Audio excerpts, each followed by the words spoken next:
Pride and Prejudice, Chapter 20.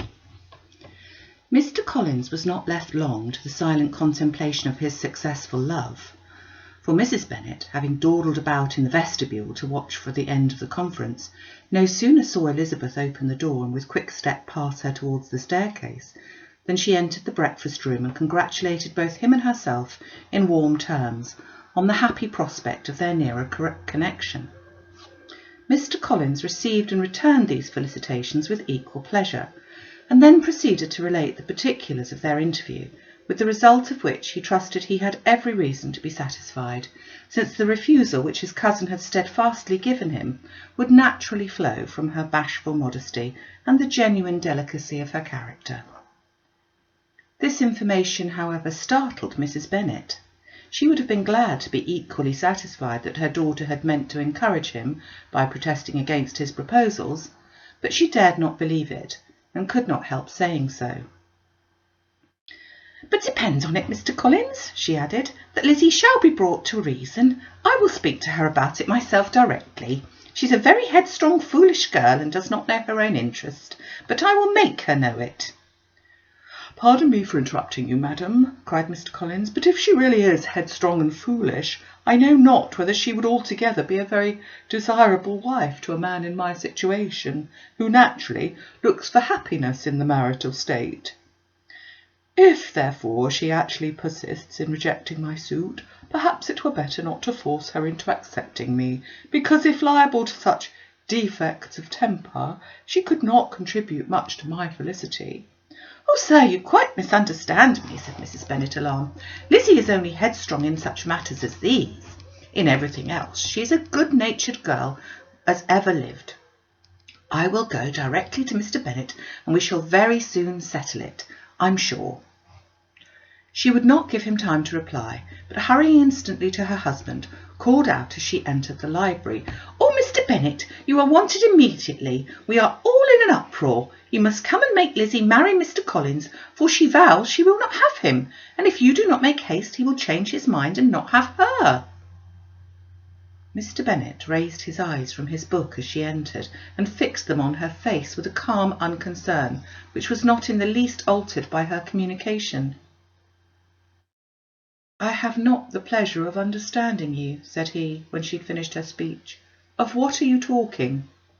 "Of Mr. Collins and Lizzie. Lizzie declares she will not have Mr. Collins, and Mr. Collins begins to say that he will not have Lizzie." "And what am I to do on the occasion? It seems a hopeless business." "Speak to Lizzie about it yourself. Tell her that you insist upon her marrying him." "Let her be called down. She shall hear my opinion." Mrs. Bennet rang the bell, and Miss Elizabeth was summoned to the library. "Come here, child," cried her father as she appeared. "I have sent for you on an affair of importance. I understand that Mr. Collins has made you an offer of marriage. Is it true?" Elizabeth replied that it was. "Very well. And this offer of marriage you've refused?" "I have, sir." "Very well. We now come to the point. Your mother insists upon you accepting it. Is it not so, Mrs. Bennet?" "Yes, or I will never see her again." "An unhappy alternative is before you, Elizabeth. From this day you must be a stranger to one of your parents. Your mother will never see you again if you do not marry Mr. Collins, and I will never see you again if you do." Elizabeth could not but smile at such a conclusion of such a beginning, but Mrs. Bennet, who had persuaded herself that her husband regarded the affair as she wished, was excessively disappointed. "What do you mean, Mr. Bennet, by talking in this way? You promised me to insist upon her marrying him." "My dear," replied her husband, "I have two small favours to request. First, that you will allow me the free use of my understanding on the present occasion, and secondly, of my room. I shall be glad to have the library to myself as soon as may be." Not yet, however, in spite of her disappointment in her husband, did Mrs. Bennet give up the point. She talked to Elizabeth again and again, coaxed and threatened her by turns. She endeavoured to secure Jane in her interest, but Jane, with all possible mildness, declined interfering, and Elizabeth, sometimes with great earnestness, and sometimes with playful gaiety replied to her attacks. Though her manner varied, however, her determination never did. Mr. Collins, meanwhile, was meditating in solitude on what had passed. He thought too well of himself to comprehend on what motive his cousin could refuse him, and though his pride was hurt, he suffered in no other way. His regard for her was quite imaginary, and the possibility of her deserving her mother's reproach prevented his feeling any regret. While the family were in this confusion, Charlotte Lucas came to spend the day with them. She was met in the vestibule by Lydia, who, flying to her, cried in a half-whisper, "I'm glad you're come, for there is such fun here. What do you think has happened this morning? Mr. Collins has made an offer to Lizzie, and she will not have him."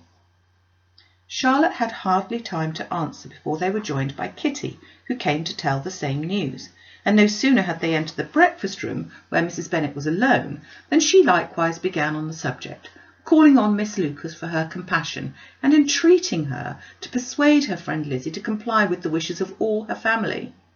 "Pray do, my dear Miss Lucas," she added in a melancholy tone, "for nobody is on my side. Nobody takes part with me. I am cruelly used. Nobody feels for my poor nerves." Charlotte's reply was spared by the entrance of Jane and Elizabeth. "Ay, there she comes, looking as unconcerned as may be, and caring no more for us than if we were at York, provided she can have her own way. But I tell you what, Miss Lizzie, if you take it into your head to go on refusing every offer of marriage in this way, you will never get a husband at all, and I'm sure I do not know who is to maintain you when your father is dead. I shall not be able to keep you, and so I warn you. I have done with you from this very day. I told you in the library, you know, that I should never speak to you again, and you will find me as good as my word. I have no pleasure in talking to undutiful children. Not that I have much pleasure indeed in talking to anybody. People who suffer as I do from nervous complaints can have no great inclination for talking. Nobody can tell what I suffer, but it is always so. Those who do not complain are never pitied." Her daughters listened in silence to this effusion, sensible that any attempt to reason with or soothe her would only increase the irritation. She talked on, therefore, without interruption from any of them, till they were joined by Mr. Collins, who entered with an air more stately than usual, and on perceiving whom, she said to the girls, "Now I do insist upon it that you, all of you, hold your tongues, and let Mr. Collins and me have a little conversation together." Elizabeth passed quietly out of the room. Jane and Kitty followed, but Lydia stood her ground, determined to hear all she could, and Charlotte, detained first by the civility of Mr. Collins, whose inquiries after herself and all her family were very minute, and then, by a little curiosity, satisfied with walking to the window and pretending not to hear.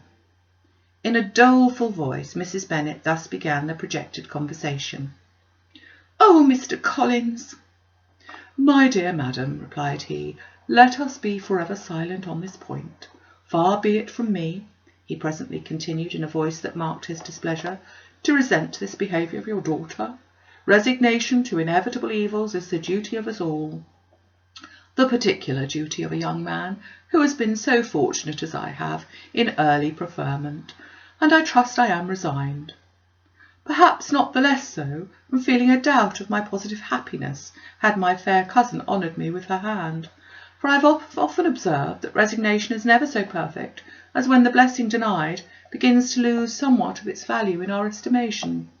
You will not, I hope, consider me as showing any disrespect to your family, my dear madam, by thus withdrawing my pretensions to your daughter's favour, without having paid yourself and Mr. Bennet the compliment of requesting you to interpose your authority on my behalf. My conduct may, I fear, be objectionable in having accepted my dismission from your daughter's lips instead of your own, but we are all liable to error. I have certainly meant well through the whole affair. My object has been to secure an amiable companion for myself, with due consideration for the advantage of all your family, and if my manner has been at all reprehensible, I here beg leave to apologise."